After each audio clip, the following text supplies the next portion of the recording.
Happy to have you aboard here for the Really Big Barbecue Show. Boing. We cook because we have to, and we grill because we want to. Hit me! Fine, how's it going?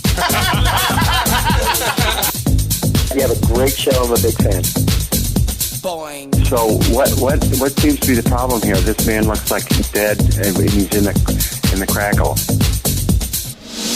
Charbono! It's all about the charbono, dude! Succulent fish. What? He ate 54 wieners. But listen, Libertius, shut your face. I'm shaking like a dog shit peach seeds. We have top men working on it right now. Top men.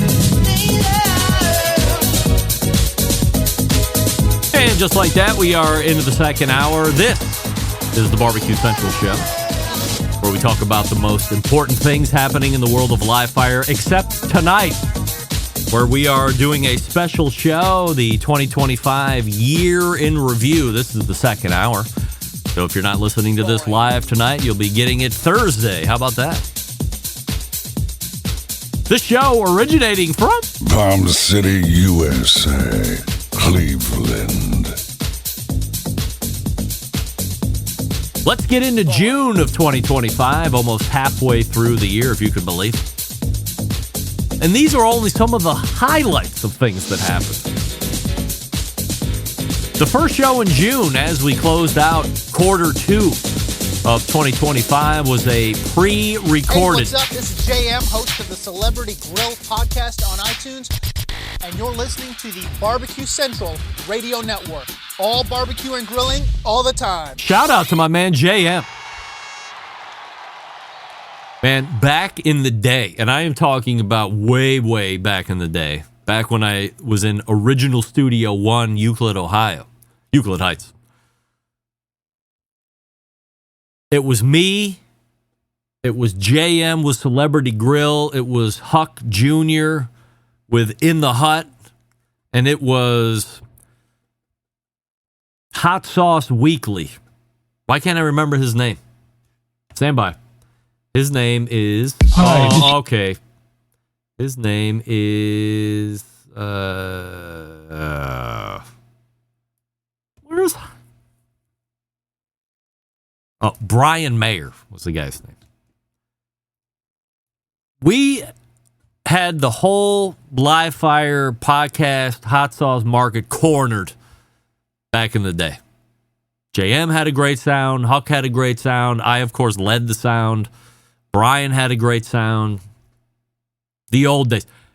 I thought JM was really going to take, out of all of us, if it wasn't going to be me breaking it, I thought that JM was going to break it potentially big. He got into video early, was doing some interviews with some other big names out there in the Florida area. Of course, there's nobody here for me to do videos with here in Cleveland. Like, nobody important lives here in Cleveland.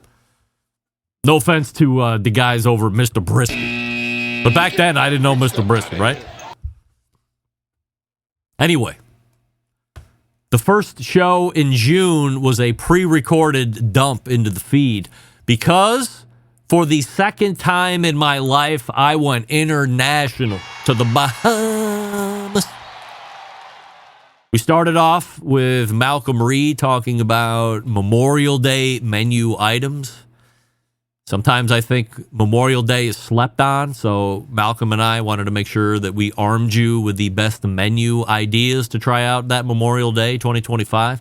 We also talked about if 275 degrees on the pit is now the new 225 degrees. Remember, barbecue steady used to be 225, but more and more and more, I'm hearing 275 as the set temperature of choice versus 225. We also talked about his take on eating camel, which he did eat. We also talked about what he thought about Heath Riles winning Memphis in May's overall grand championship. Also, what the future of Memphis in May and Smoke Slam might be. Also in June, I talked about my extreme dismay as we got back from our trip to the Bahamas the week before. Extreme dismay with men in general and their inability to keep piss from pooling around the urinals. This also led to me pitching the product Splash Hog, which somehow morphed into Piss Hog during that take. By accident. To date, I still see way more urinals without piss hogs than with them. That continues to be a shame.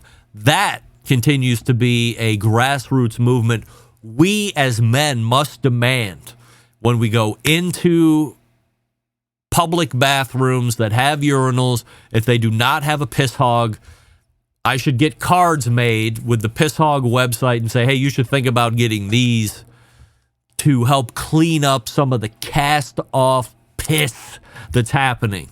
Your customers are standing in piss. Nobody wants that, especially in tropical locations where you might be barefoot. Don't want that. Gross. I know. Piss is sterile. All right. I'll take your word for it. Robert Moss talked about the history of my favorite barbecue side dish, banana pudding. Many of you said the banana pudding is not a side dish. I disagreed. I was shocked and almost heartbroken to find out that banana pudding was actually more of a newcomer to the barbecue side dish scene. I thought it had been around as long as barbecue had been around. To me, what goes better than with a plate of barbecue than banana pudding? Nothing. It's great as a side dish. It's great as a dessert. Who cares? It's great all by itself in 5-gallon and 10-gallon and 20-gallon buckets, especially if you're getting it from Truth Barbecue in Houston. The best banana pudding I've ever had in my life. There isn't enough to eat there. He could give you it all, and you can eat right through it. It's that good. You'll regret every minute of it later in life, but who cares right then? You won't. You will not care. So, point of note, banana pudding, newer than you think it is. Also, this past May, we met, first-timer to the show, serial inventor and creator of the grill fighter brush, Marvin Weinberger. Remember Marvin? The brush itself, or the cleaning apparatus itself, very unique, and at the time, very expensive, bordering on $80, that has since dropped. I will maintain that this is probably the best grill brush available for sale on the market to date, taking into account all other grill brushes, period, hands down. I use it all the time. I use it on a variety of different cookers. I use it on a variety of different grill grate systems. I firmly believe that barring some kind of natural disaster, which would either be an earthquake where the ground opens up and the grill fighter falls into it, closes up, and I have no way of accessing it again, or a twister comes around and takes that grill fighter brush up into the funnel and whoop, away it goes forever and ever, amen. Barring the natural disaster, I don't think I will ever need to buy another grill brush in my lifetime, and if I can remember, I will put John Solberg on the hot seat as well at the end of the month, because he also is a huge fan of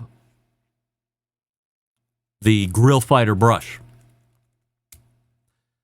So I will say this, at its reduced cost, it's much more approachable, and I would recommend that you pick one up, especially if you're somebody that is grilling regularly 2 or 3 times a week or more. Again, regularly. You will thank me early and often.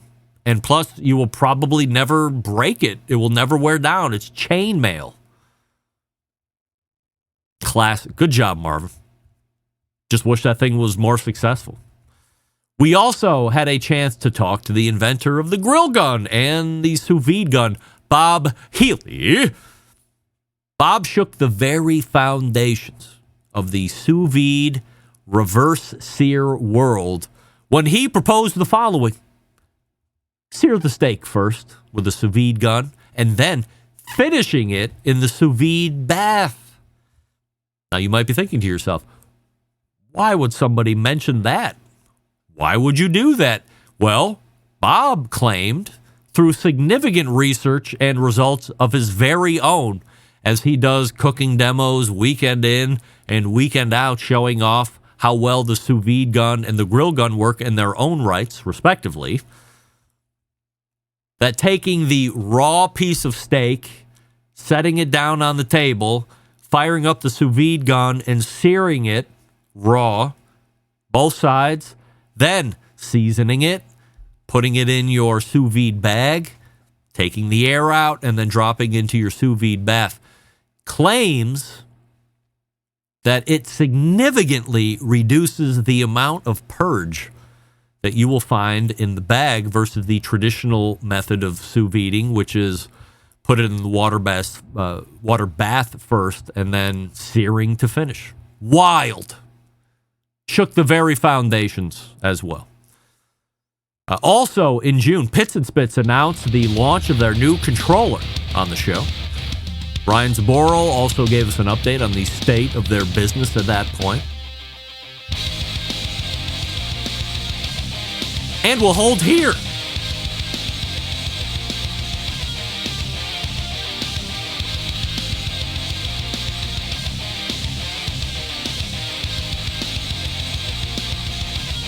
Yeah, I'll save the McAuliffe segment or commercial after we get to the next run here. By the way, I mean, if we're done early, right? Happy New Year to you. But we're midway through June. So let me put some water down my throat. A lot of talking for me tonight. And then we'll get back to June. Stick around. You're listening to the Barbecue Central Show.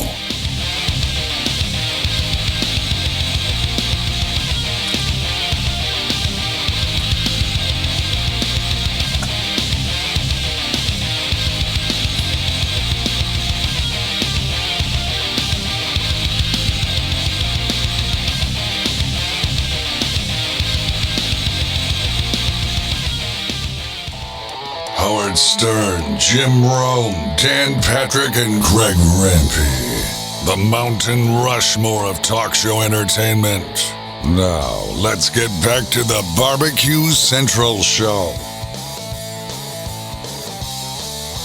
And we are back, and we are ripping through 2025. The year in review. It's been years since we've done a year in review show. And here we are. Continuing on with June, we also learned... Now, hold on a damn minute. Yep. We also learned in June that Joey Jaws Chestnut was going to return to the Nathan's Famous Hot Dog Eating Contest in July. A story that both Steve Ray and I covered at length, as we are the most expert hosts as it relates to competitive eating. I don't think anybody else hosts anything that has to do with competitive eating. And we are the leading opinion makers on all things competitive eating. And that's a fact. Don't even bother looking it up for factuality. I don't even know if that's a word. And don't bring your smoke to be about anything else as it relates to competitive eating. Because if you don't want to hear about it, we don't really talk about it that much. And if you want to hear about it, you're hearing from the experts, period. It's actual and it's factual. Also in June, Chris Pareto from Prime Barbecue made his debut on the show.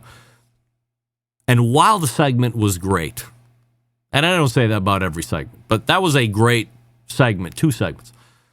What really hit me as we started to talk to Chris, get to know him a little bit in the beginnings. Actually, during the sound check, Chris told me he had listened to the show for a long time.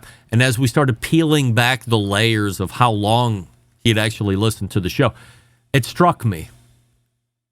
Chris Prieto might be the longest listening fan in the history of the show, period. Yes, longer than John.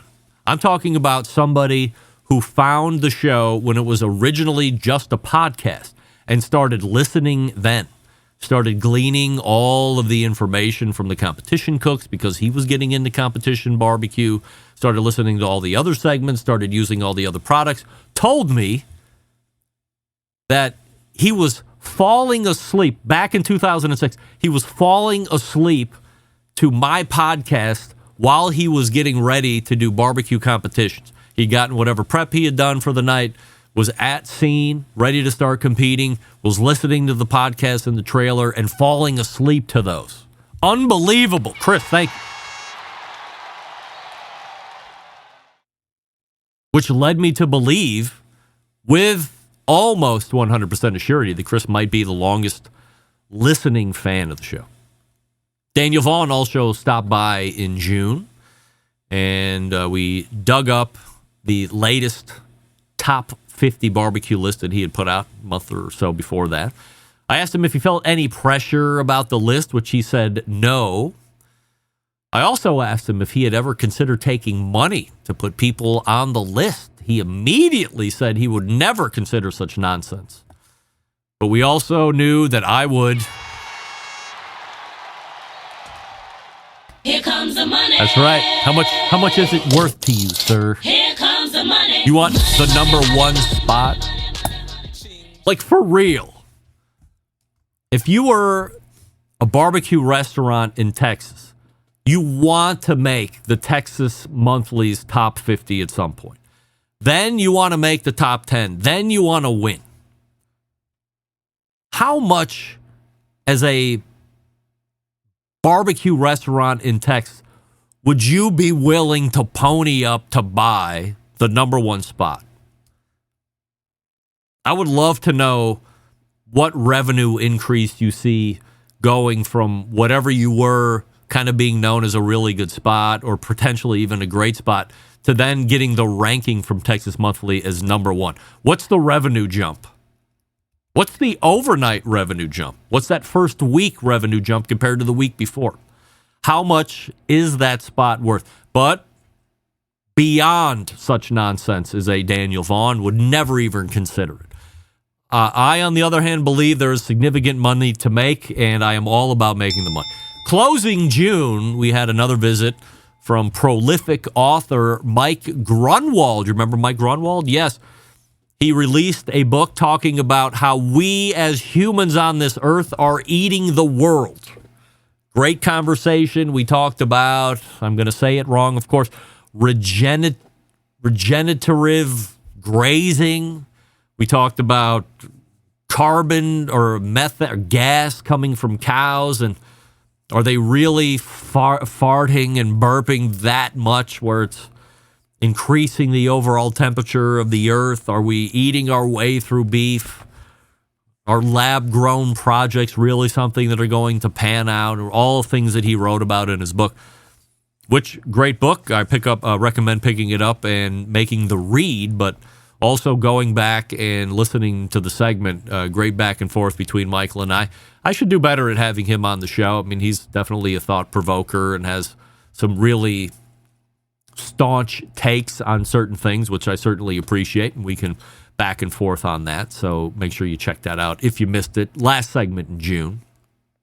Now we're getting into the last two quarters of the year, kicking off the best month of the year, that being July, third quarter of 2025. Sam, the cooking guy, stopped by for his monthly visit, and unbeknownst to him, I regaled Sam with a live singing rendition of the Canadian national anthem in honor of Canada Day, which happened to be that specific day, that Tuesday, first Tuesday of the month in July.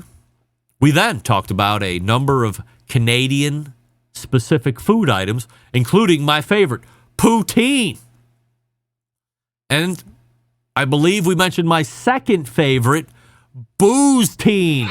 Remember booze-teen? You have to go back years and years with the show. You have to go back. You have to know some of the old-time listeners and fans of the show. Sometimes you get guys that pop in, and they're here for a week or two, and then they pop out. But Jason King, I forget what the hell his YouTube handle is, Kinger487 or whatever. He was up for it. I don't even remember how we got into it. But he's like, hey, how about I make a booze teen? Or I tasked him to make booze teen because he was making cooking videos at the time. And so he made a poutine But while he was making the gravy, he dropped I don't know what the correct measurement term is. I'll go use the word ass load of vodka in the poutine gravy that he made. And I think overall, he said it wasn't terrible. But booze-teen was a thing here on the show, created by Jason King, which we'll always appreciate. Also in July, we talked about the Barbecue Lab, or we talked to Barbecue Lab creator David Gathard about building an outdoor kitchen. You might recall I was shocked to hear what his kitchen quote was when a company was out there doing that quote for David and his wife. I believe it was over $100,000. So David and his wife did most of the work instead, saved a whole bunch of money. I believe he said he almost died a few times or was almost electrocuted or maybe was electrocuted, hurt himself, was sore, but probably for the cost savings, worth it. We also explored the modular outdoor cooking options that have been getting more and more popular over the last handful of years. In fact, he had outfitted his church with a modular outdoor cooking option. And these are the shelves and the refrigerators and the storage cabinets and all that stuff. All modular pieces. Grilla was a big one. Also, Charbroil, I believe, was making modular kitchen options. Both, by the way, shame on both of you for terrible marketing of those. They should be way bigger than they are. They should be way more popular. I should be getting free modular outdoor kitchens from both so I can compare and contrast. Just to show you how hypocritical I am. Robert Moss showed up in July, and Robert Moss said, quote, brisket has jumped the shark. He was wrong. Leonard Aberman and Jeff Cohen were stopping by the show, and a July host of the Baseball and Barbecue podcast, which our pal Doug Scheiding also triple hosts. Which seems to be more frequently than not frequently. He stopped. Both of those guys stopped by for a visit. We talked about our favorite baseball teams, and we also talked about some great barbecue items. Great segment with Jeff and Len. Also in July, Jess Pryles and I talked about MSG, and if it's really that bad for you. And it turns out that unless you're really allergic to it, it is not. Andrew, it is not that bad for you. How about that? And it's actually delicious. Also in July, my middle daughter, Maddie Rempe, came on the show. We talked about her receiving her white coat in her physician's assistant program at Mount Union University in Alliance, Ohio, signifying the close of the first year, which is mostly book and classroom type stuff, and then transitioning into the clinical year, which she is currently right in the middle of now, off for Christmas, but goes back next Monday to start. Oh, what was she doing? We just talked about it the other night. Crap, I can never remember. But she's going somewhere. Some new. She just did dermatology, and now she's going to do, I don't know, whatever it is. So Maddie got her white coat in July. Also, the embedded correspondence segment happened in July. It was unique. Two of the normal guys, they weren't not able to connect in, but they both had previous business engagements. So I had to fill in with none other than Sam, the cooking guy, and also Rashid Phillips. Two all-star fill-ins. Rashid, within the minutes of that show, had a stellar take on Traeger grills. Worth the listen for that alone. And then continue to listen after Rashid picks apart Traeger and their hawking of bat scraps, basically. And then listen to how somehow, whatever Rashid said, I was catching strays from Sam, the cooking guy, for not liking Traeger. I said nothing. Nothing. Rashid did all of the shit talking or truth telling from Rashid's point of view. And somehow that boomerang back on me. Again, I have been incorrectly classified as a Traeger hater. I am not. But catching strays like nobody's business this year, I have to say. This was a great example of me catching strays. Something I didn't say. I had nothing to say about whatever Rashid was talking about. And somehow I was getting the worst end of it. Closing the month of July, Amanda McAuliffe joined the show for the first time, and we talked about her career before cigars. She was in high-level entertainment, TV shows, production, movies, all that fun stuff. And we also talked about how she got into the cigar biz and what cigars they had still yet to release in 2025. A great segment, worth the listen, although those cigars have since been released. And that brought a close to July. And that brings us to August, opening the month of August. I had the usual segments with a Malcolm Reed and a Saying the Cooking Guy. However, in the second hour, Doug and Rusty came on. So if you're listening correctly, I had a Malcolm and Sam Stack first hour, and then an embedded correspondence with the other half that couldn't make it the week before, a Doug and a Rusty coming on in the second hour to answer their side of the 100% assurity statements that they missed the week before. Great segment. Happy New Year to Mr. Brisket. He's right there. He is. Could be the newest sponsor of the $10 billion Barbecue World Champion taking place in 2007. If you have any questions whatsoever, please direct all email to Christy at girlscangrill.com. She's the spearhead. Also, in August, Stephen Reichlin stopped by for a quarterly segment. We tracked the progress of the then-released Project Griddle's success. We looked into what it takes to become a New York Times bestseller, and we also talked about Labor Day menu items. Hey Grill Hey duo stopped by. That would be Todd and Susie Bullock. They came on the show to talk about their hot glove revisions, and then they also announced some new products they were going to be coming to market with still in 2025. I believe one of those, what do they call that? Beef drops? Todd's Brisket Rub. That's what I call it, but it's got a cuter name than that. Did I say cute? Grillmaster sensation, dancing sensation, Jack Arnold came back on the show. How about that? We were talking about his upcoming trip to cook at a barbecue event that he was hosting in Tampa, Florida. We also had an in-depth look at the remainder of his fall barbecue tour, which just ended last week. Beefy Sprinkles, that's what it is. Thank you, Jeff. August also brought us one of the most magical things to happen the whole year of 2025. We were introduced to what has now become the new official Barbecue Central show theme song that was created by a fan of the show, Heath Bennett. He sent over the song and said it was done through the use of AI. I will tell you, today, as I did back then, I don't think a song has ever captured the essence of the show as this song has. It's magical, it's technically correct, and from a lyrics standpoint, right on cue. Not missing anything. The music, hair metal, 80s, all around winner. What is not to like about this song? It's beautiful.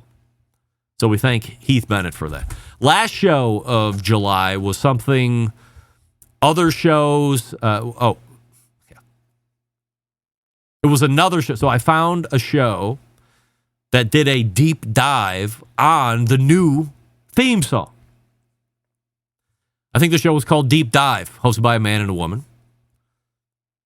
And so this show did a deep dive on the new theme song. Still not sure where that's hosted or who's hosting it. Haven't been able to track that feed down. But they did try to break down the meaning of the show's new theme song, and they did okay at it. Cracks Country Cooking is weighing in. F80s rock. It's the worst. Crack. Get that big stuff out of here. What are you talking about? Let's agree to disagree. Or as I say at work, let's agree that I'm right. 80s rock is great. September, getting into the ends now. September, the first Tuesday's set of shows. Pre-recorded. Why? Because I was at the very high-level business dinner with the owner of my company and the owner of the company is one of my biggest customers. And they requested to have dinner with each other. I am the conduit that makes that happen. So, at the expense of the live show, I made it so. However, we did have a visit or new to you content with Malcolm Reed and Sam the Cooking Guy. Malcolm said that wearing Crocs is okay. It is not. Get that big stuff out of here. And I told Sam the Cooking Guy that going forward, I would most likely never order a steak at a steakhouse restaurant anymore. Instead, opting for lamb if they have it, or if they have a chicken dish or something other than steak, because really disappointment is most likely going to reign supreme. And why would you want to go to a place where you know you're going to drop significant amount of money? Steaks are going to be $70 and up. There was a steak restaurant that I was looking at in Chicago a couple weeks ago. The majority of the steaks on the menu were at $100 and up. The cheap steak was $100. And they went up from there. We did not go there. I might want to pretend like I roll, but look, with revenues down as they are, I couldn't possibly. Fiscally irresponsible. Couldn't do it.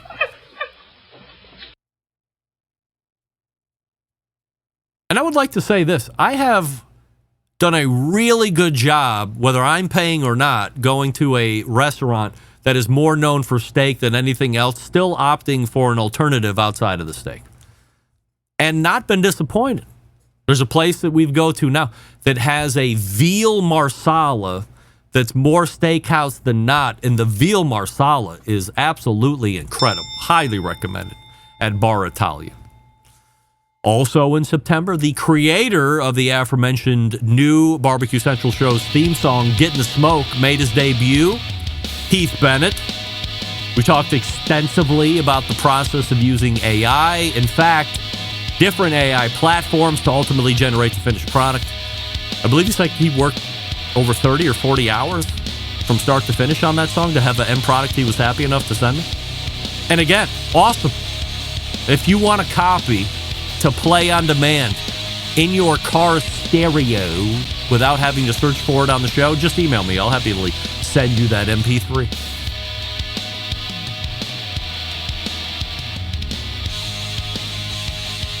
All right, we'll stop there in September through that first set of shows. Speaking of Amanda McAuliffe, it's time to talk to you about McAuliffe Cigars. Step into the world of McAuliffe Cigars, where each blend is a chapter in a grand tale of craftsmanship and passion. Their portfolio is a symphony of flavors, each note carefully composed to create an unforgettable Nicaraguan smoking experience. For instance, that color series, McAuliffe Black, crowned the 2023 Cigar of the Year by the Cigar Authorities podcast. The blend is a masterpiece of rich, bold flavors. You have the McAuliffe Red, a vibrant expression of flavor capturing the spirit of adventure. You have the blue, you have the purple, and of course the green with the Modafina wrapper that's killing it. Visit the website McAuliffeCigars.com and use the locator to find a retailer nearest to you. McAuliffe Cigars is spelled MICALLEF. McAuliffeCigars.com. The march to the end of 2025 continues. Stick around. You're listening to the Barbecue Central Show.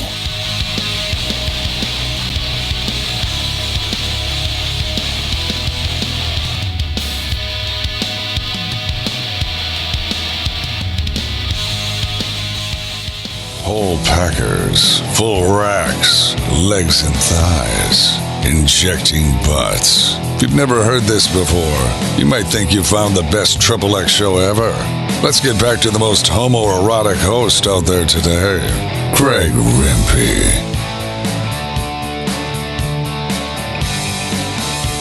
And we welcome you back. Cruising through the look back of 2025, or should we call it the year in review. Anthony Parlaman, the official aluminum cup supplier to the Barbecue Central show. I will often get the pork chops at a steakhouse. Anthony, I agree. I've done that many times. I know I'm at a good pork chop house when they say, and what temperature would you like those at? How would you like those done? Great. Love a good pork chop at a steak restaurant. You are right, Anthony. Robert Moss stopped by and reminded us how much people in Cincinnati detested pork ribs back in the day. Gang, this shook my soul. It hurt my heart. I continue to look with a stained eye at Cincinnati going forward after I learned what I learned. They hated pork ribs so much. They had no use for them. They couldn't think, what else could we possibly do with pork ribs? Could we cook them? Oh, no. Nonsense. Oh, wait, here's the best idea ever. Let's take all of these thousands of pounds, perhaps tens of thousands of pounds of pork ribs, and let's dump them over in that there Ohio River. Just keep dumping.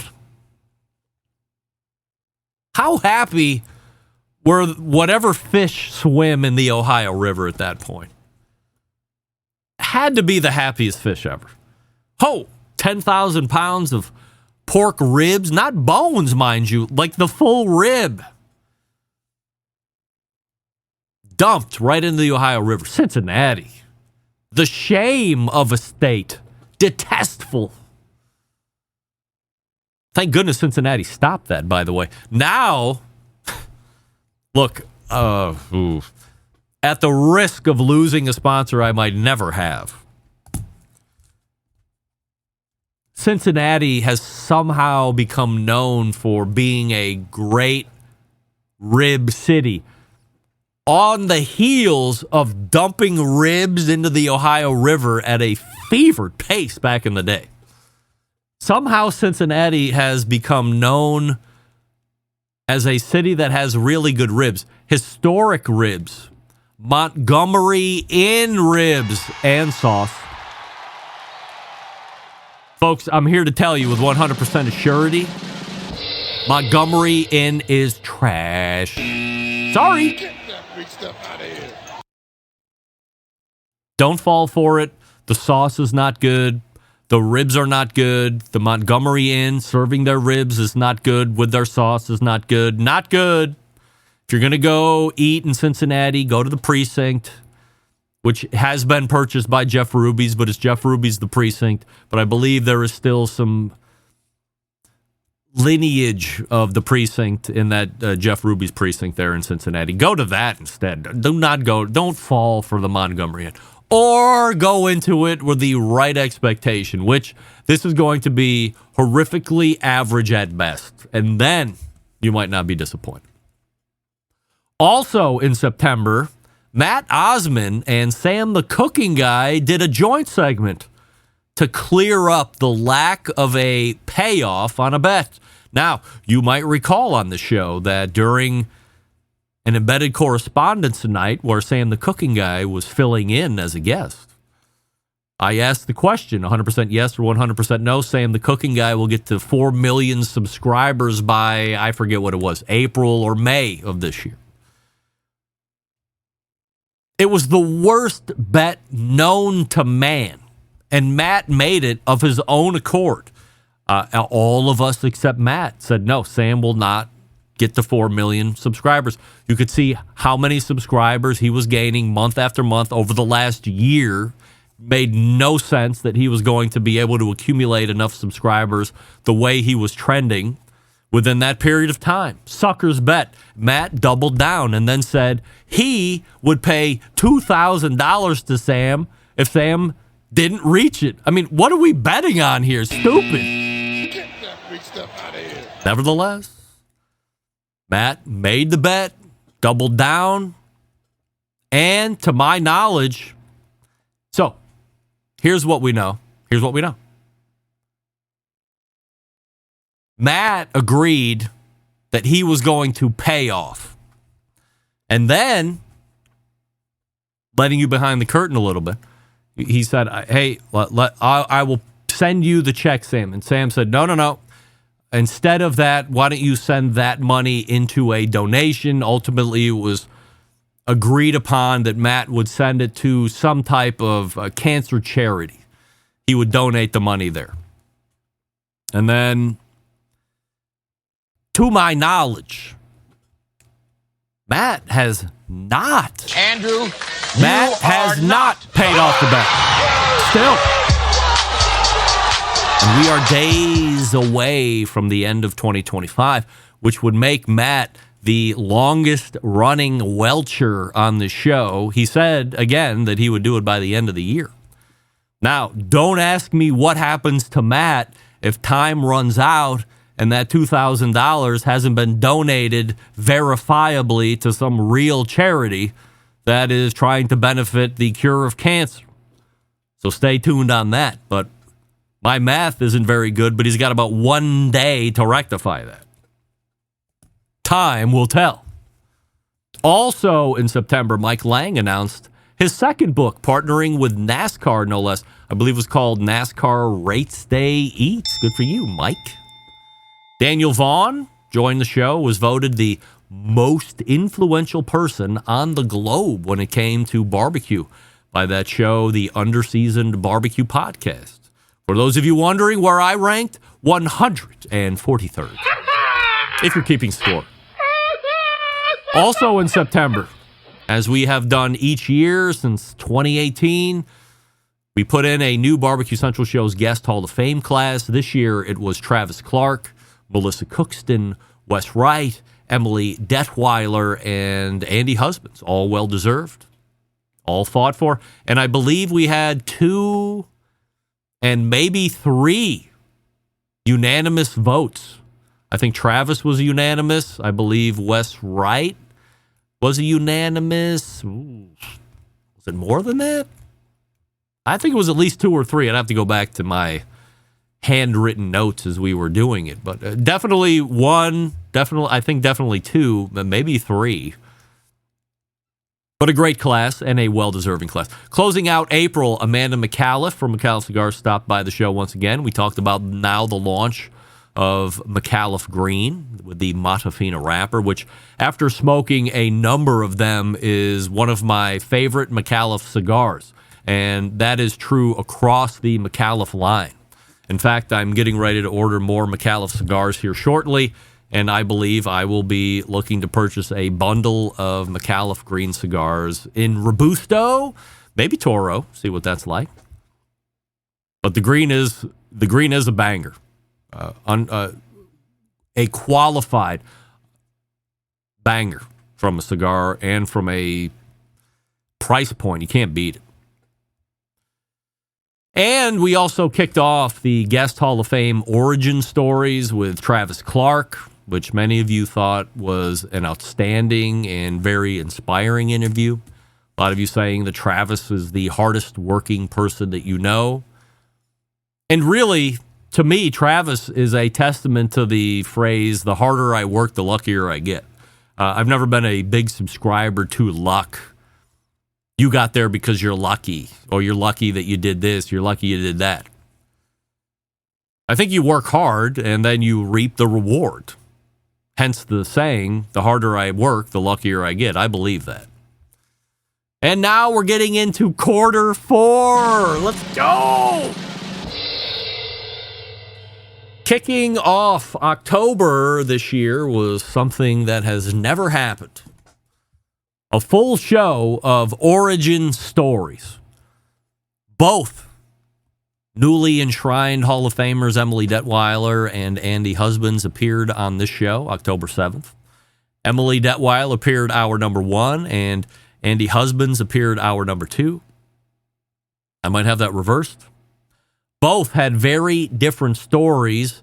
Both were extremely entertaining to listen to, inspiring, engaging, worth the re-listen, or the listen for the first time if you missed it initially. If you're just tuning into the show right now and you're like, holy crap, this guy's got a guest Hall of Fame. Yeah, we got a guest Hall of Fame. We put 5 new people in every September on that 4th Tuesday. And the way you can become eligible for being in the Guest Hall of Fame is you have to be a guest just once. So plenty of eligible people over the 18 years of doing this show. Also in October, Robert Moss released the Southern Living Magazine's Top 50 Barbecue Joints. We discussed how he arrived at the list, what the common places were between his list and the Texas Monthly's Top 50 list. Robert also mentioned that he was resurrecting the Q sheet back in October, which has been a tremendous gift to all of us who enjoyed reading the first version. This one might actually be better. I like the structure. It's done through Substack. I'm going to use the term Substack like I know what the hell I'm talking about, but I do not know what I'm talking about when I say Substack. But I do know it's done through Substack.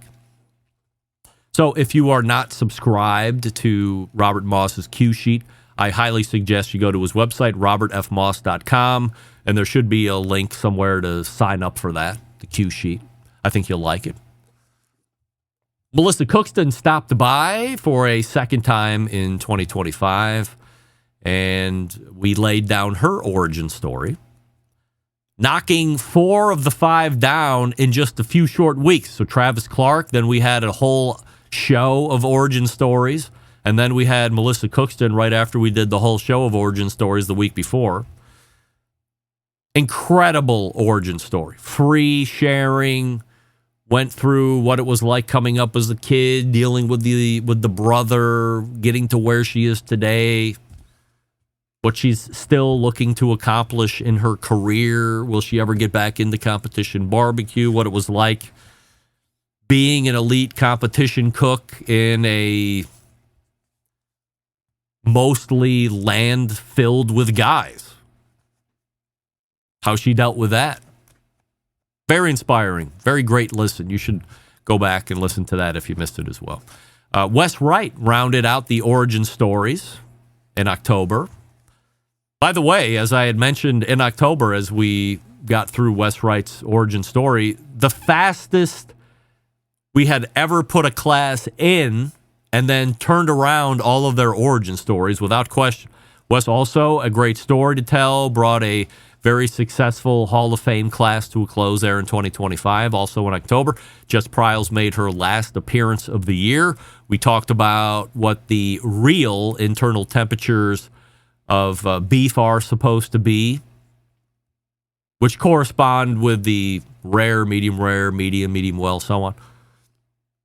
So she gave us those temperatures. She also gave us an update on her new book, and we also talked at length about lamb. And this is a recurring 2025 segment as I was putting the year in review together. While 2025, cooking-wise, was the year of primo, summer of primo, 2025 was also the consumption of lamb for me. Easily 2025, the most lamb in the most variety of different ways and cuts and whatever. I have had lamb in my entire life, and I'm not mad about it. In fact, I'm looking to up the ante in 2026. And the last show of October, at least in the first hour, a total disaster. Hours before I went live, both guests backed out unannounced, so I had to carry the ball solo for the first hour. We also tried a new call-in feature where I sent a V-Link connection out in the YouTube chat and had folks use it to do a call-in and talk about live fire with me. We had a small handful, I believe 2 or 3 folks called in. I believe we had a Jeff sighting and an Anthony Parliament sighting and somebody else. Maybe a Johnny Maggs was in there as well. That was fun. We might do that in 2026 a little bit more. And as always, we closed the month with a new rendition of the 100% Assurity statements with the embedded correspondence. Always fun. So that brought a close to October. We have 2 months left. My timing couldn't be perfecter. Results of the poll question currently.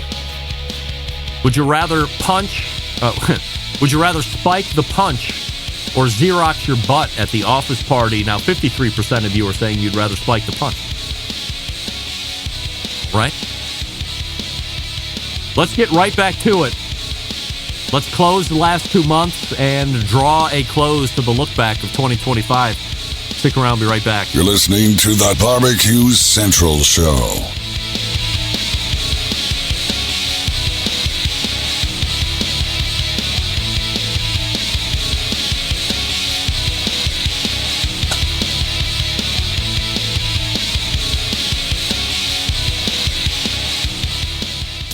Let's get back to a guy who has more experience giving you his opinion than he actually has cooking.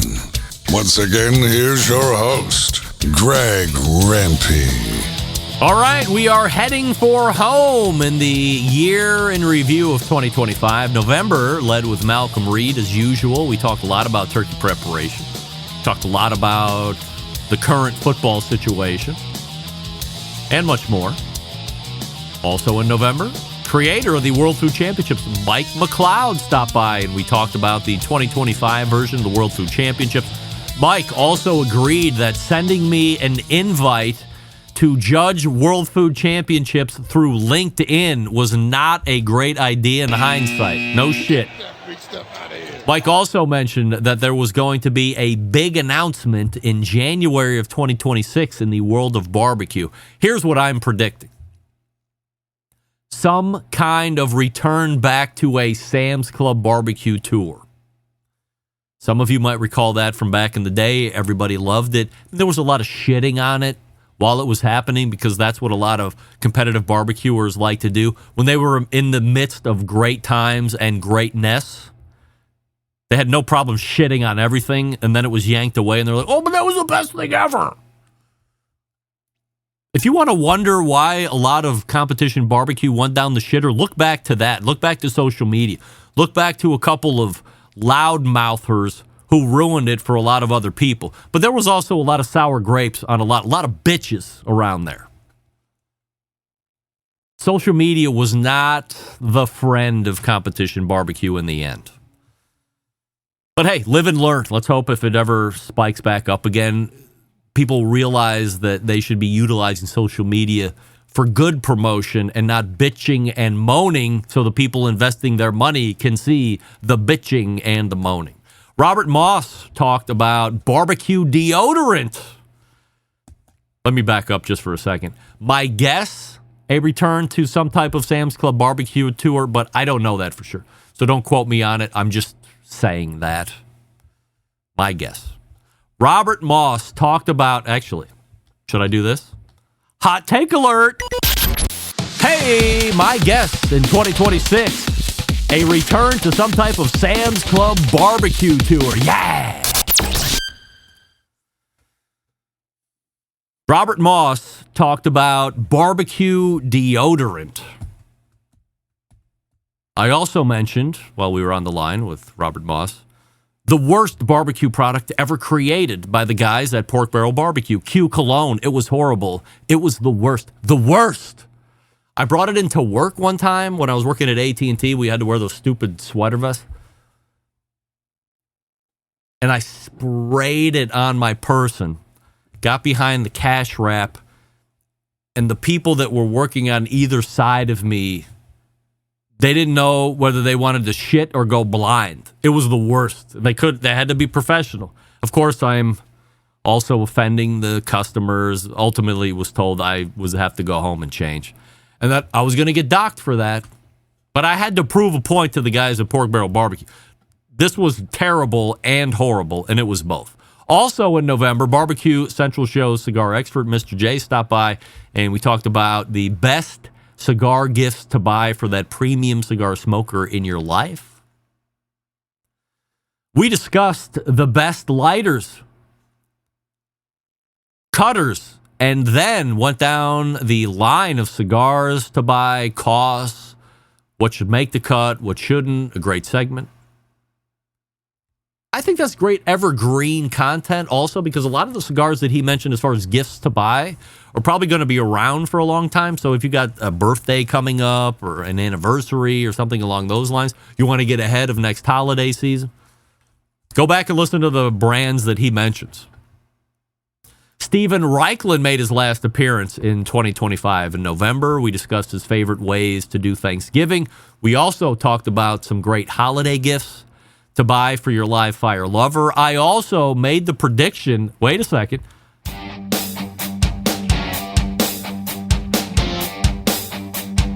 Okay. Hold on, pal. We're not there yet. I got minutes left. Circling back to Steven Reichland's last visit. As we were talking about, I surmised the following hot take. Hey! With Steven Reichland's next two books coming out and the subject matter they're covering, this could mean the beginning of the last of anything new that we see coming from Steven Reichland. How about that? Hot take. Wes Wright and I talked about artificial intelligence. We talked about it in depth. We talked about it especially as it concerns a product called Sear Grills and what the market viability for that product actually is. Honestly, their communication as a company, infrequent, their follow-ups, a little worse than that. So my hope for this to be a success remains tempered at best. Remember, it's $6,000 a unit. Not sure what kind of viability it actually has in the market anyway. In what is usually a joint visit from Todd and Susie Bullock from Hey Grill Hey, we had a singular spot with Todd Bullock. Susie wasn't available otherwise, so I used that time to do an impromptu origin story on Todd to get his perspective on the rise and ultimate domination of Hey Grill Hey. A great segment that I appreciated Todd for doing. Also, Rashid Phillips made another appearance in November. We talked extensively about the rise in popularity, or at least the interest in open fire cooking. He broke down the open fire meetup in Hondo, Texas, and he also mentioned how Memphis in May was putting on an event in 2026 that was also going to showcase this cooking style. Owl's Nest Barbecue Supply owner Steve Ray came back on in November and brought a new theme song of his very own about him and his store or show. We went head-to-head in a theme song battle, at which one was the best. Both using AI. And a surprise to no one, Get in the Smoke one handily, although Steve's song, The Mayor of Owltown, was actually a good one. Closing November, the Embedded Correspondents had a segment, but John, nowhere to be found. I begged everyone to answer yes to the everyday carry knife statement when I re-asked it in December. John was going to be a wild card in December. I told everyone I was going to use it no matter what. Did I hold myself true? And then closing out this month, starting off, we covered the open fire cooking more, or that topic more, with the foremost authority on it, at least here in the States. Al Fragoni stopped by the show. We talked about the genesis of the open fire meetup. We talked about battling the growth through COVID and getting to where it is today. He appeared to have invited me to go down to the 2026 event in November, but we'll see about that. Al also talked about how the partnership with Memphis in May came about. We talked about what a coup it was to get another contest in during the same time as the World Championship Pork Cookers Contest, if that's what it's called. We speculated if at some point in the future the winner of the Open Fire Challenge could also have a shot at winning overall grand championship against pork and shoulder and ribs, or hog, shoulder, and ribs. Time will tell.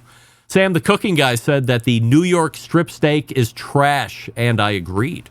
Sam also said that he would give up his airline seat if asked, even if he paid money to upgrade.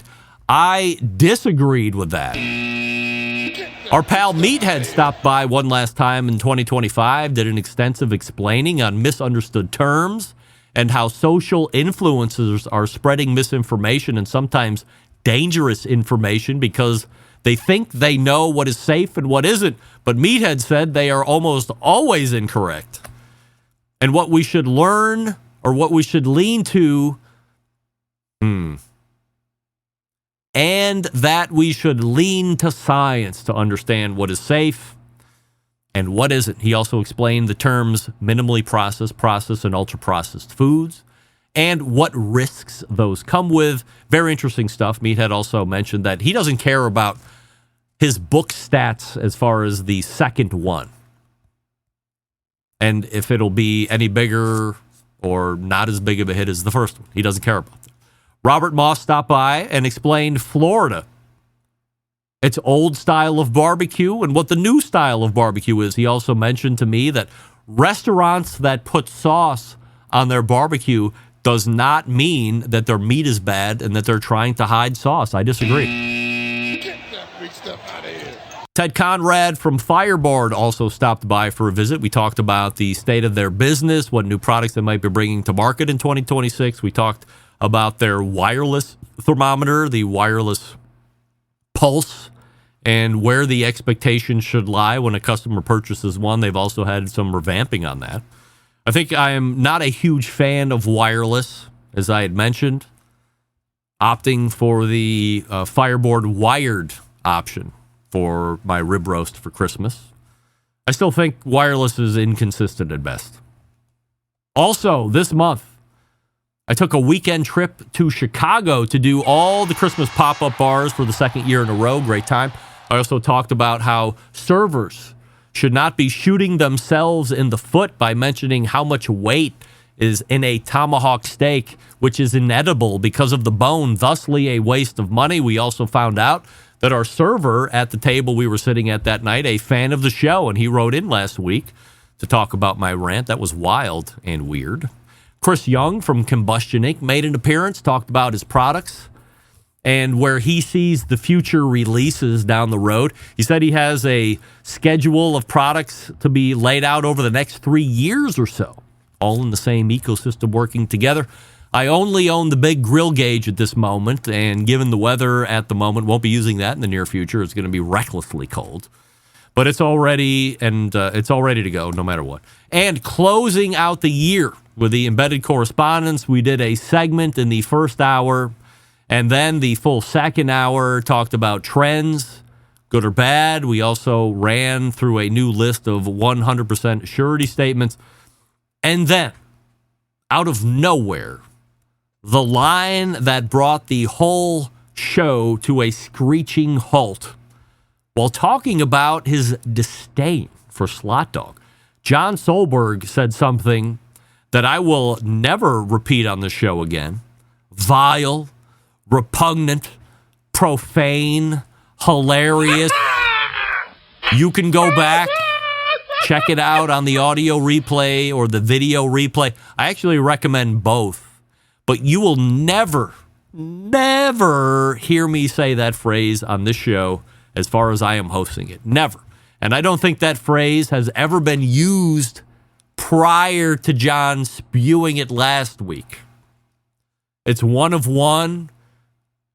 It will never be said by me. I doubt it will be said by guests. Other than John, I don't know if hearing John say it will now open the floodgates to that. I doubt it. But John said it. And guess what? At 11:03, December 30th of 2025, that is your year in review. Were there more things that happened? Yes. Did the highlights pull me through 2+ hours? Yes. So that's why I can't go over every single thing. But to me, those were the highlights, so hopefully you enjoyed it. Now, before we get out of here, everybody be careful tomorrow. I want to see everybody in 2 weeks' time. There's going to be new to you content in the feed next week. Next Tuesday through the weekend, we go down to Houston for scans for my wife down at MD Anderson. That is part of the routine. Part of the process that we go down, hopefully with clear scans coming on Wednesday next week. Scan times bump out to every 4 months instead of every 3 months. So we head down to MD Anderson next week. So we'll be pre-recording Malcolm Reed and Sam the Cooking Guy. You will get them on Wednesday and Thursday as usual. Podcast drops in the feed. most importantly, as we get ready to close down 2025, I want to thank everybody that watches live consistently. I want to thank everybody that watches live inconsistently.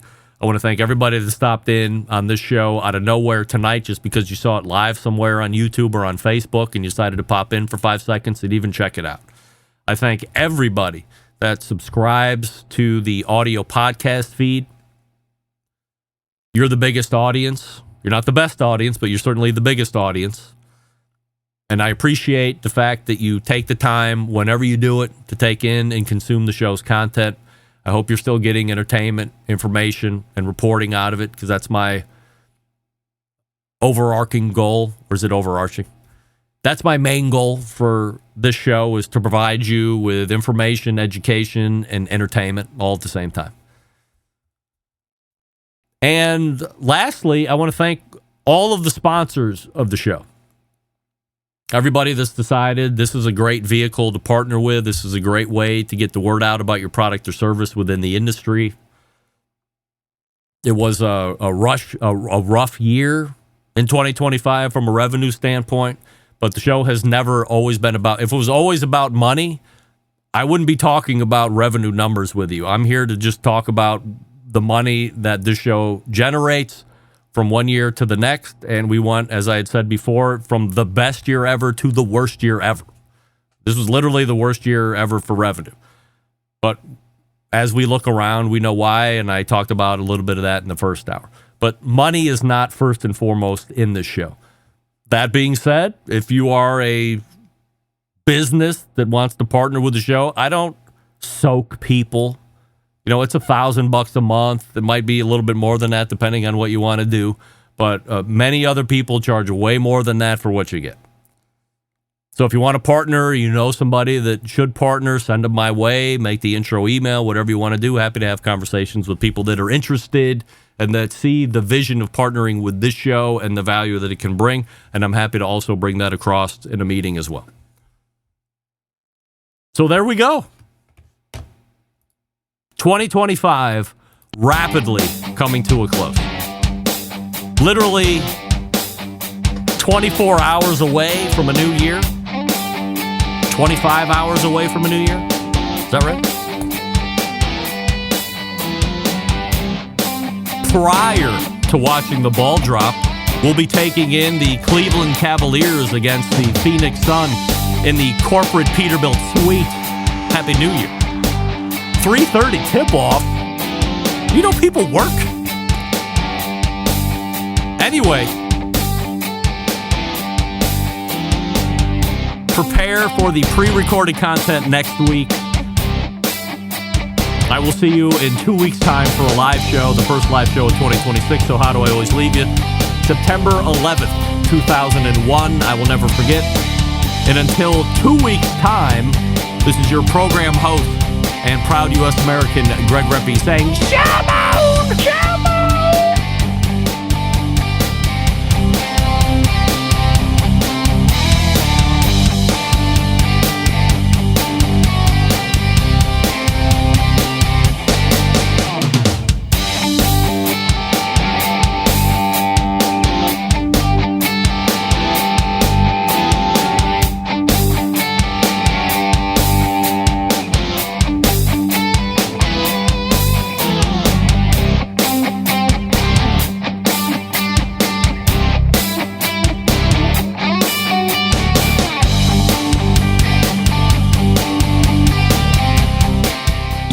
Hi, this is Jeff Stone of Grandpa's Pride Barbecue from the Panhandle of Florida, and you are listening to the Barbecue Central Show.